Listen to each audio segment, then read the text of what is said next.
What's going on, guys? So today I got the new tires mounted on both tires. I went to the tire shop. This one was in the trunk. This one was on the car. I was on my lunch break, so I wanted to do as fast as possible. So I had him just take this one off that, put the tire on, put it back on, and I brought this one home so I could put it on. So now we have 245, 40, 18. And the ones we had before were 255, 35, 18. And they look stretched and disgusting. These look slightly stretched. They're not the worst. They're still, I guess they technically are stretched the slightest bit, but they still look pretty meaty because they're tall. And I do this only because I do rub right now. I need to get these rolled. And as soon as I get these rolled, I believe I could do 255 at least on the rear. So I'm gonna clean these up, throw these on, or clean these up, get them ready to get powder or plasti dipped for the meantime so we can match that. And then while I'm at it, I'm gonna take the wheels we already have, which is these, the VMRs, and we're gonna throw the VMRs on the E90, which should be pretty funny and cool maybe. It's definitely not gonna look the best because it's still really high, but I figured I'd put them on there since that's what we're gonna do regardless. All right, so here it is. Nice VMR setup going on here. So the front has 225, 40.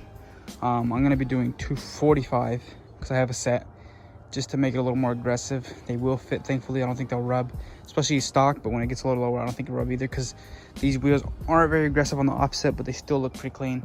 And then the rear is a 255, and they are 9.5, and they look really wide, but again, the offset isn't very aggressive, so when I go lower, I might put a small spacer there. The front, I don't really need a spacer. I think if I go bigger tires, it might look a little better. If not, just lowering it. But there's the look. I only did this side, like I said, but still looks pretty clean for 30 seconds, and I got my wheels back on. Wheels looking clean, nice and good. I really actually like the way they're looking. It's kind of funny how they match. It's like color matched to an extent, right? You can kind of see that, but I don't know if I'm gonna, keep them to black, whatever. But for now, looks good. And now what I decided to do was polish this headlight. So as you can see here, that's our finished result. This is around what they looked like before. They were pretty gross. You could hardly see through them, and the halos you couldn't even see. Like, it was like a blur in there. So figured why not polish them real quick. So that's what it used to look like. Bam. And here's what it looks like now. Bam. So that's pretty good.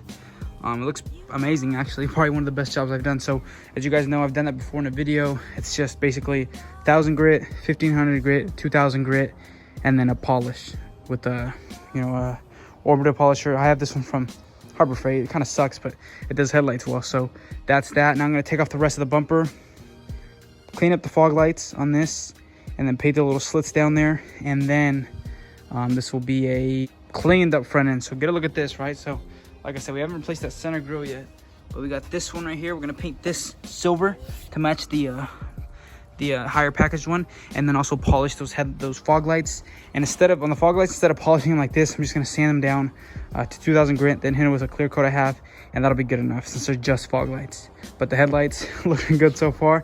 Now let me go and knock out the other side. All right, so here is the final result. As you can see here, they look pretty dang good.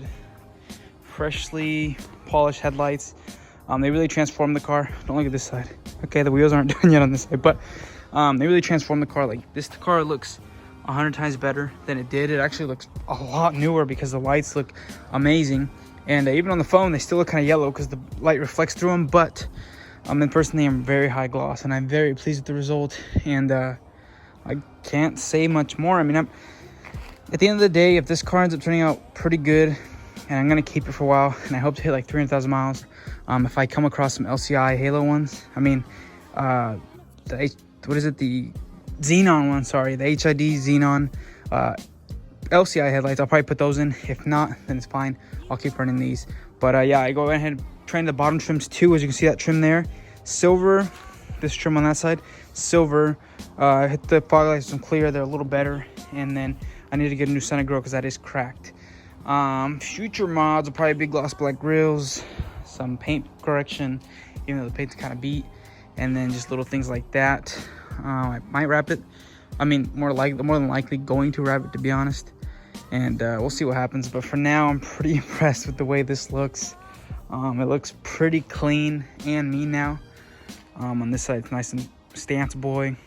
I'm gonna get the other wheel set on the other side, and then I'm still waiting on the valve cover. Once the valve cover gets here, I'll be able to put it on, get the maintenance done, and then double check the engine, make sure everything's good. It is high mileage, so I gotta make sure everything's good before I start putting, you know, money into it. But sitting here like this, like, look at this car. Like, you can't tell me this doesn't look good for $1,500. Like, it almost doesn't make any sense. It doesn't make sense, right? Because you would think a BMW can't get it for $1,500, but you can in situations like this where they need special work or some sort of, you know, love and affection. In this case, you guys know that needs valve cover, leaking oil, and then what else does it need? So far that's it. It might need more, I'm not sure. Probably needs some suspension. I'm stuttering. And then if not, besides that, it doesn't need very much. So it's pretty insane. I'm almost in disbelief, like, looking at this from this angle, that you'd say $1,500. Like, I don't know, I'd pay $1,500 for this car the way it is right now any day.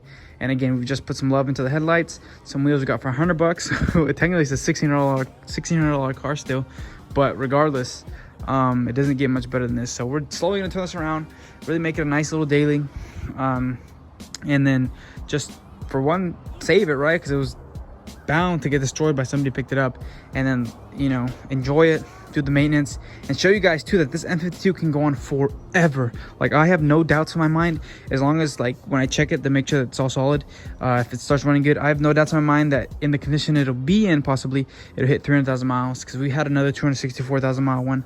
My brother had it. I bought that one for $1,500 too, but that was an 07, and he enjoyed that thing for 2 years, never gave him an issue. Power steering pump went out once, and besides that was it. And he romped on that thing every day. So they are very reliable, which is why I didn't hesitate twice to buy this, especially for the price. But he was asking more, but, you know, that's how we finesse around here. But not finesse, that's how we haggle, because we're BMW people. But regardless, I hope you guys enjoy this. I hope you guys are excited for this car. I love this car the way it is right now. Just the fact that, like I said, $1,500, like, does it get better than this? A nice clean little black on gray? I don't think it does. So until then, thanks for watching, and I'll see you guys in the next one.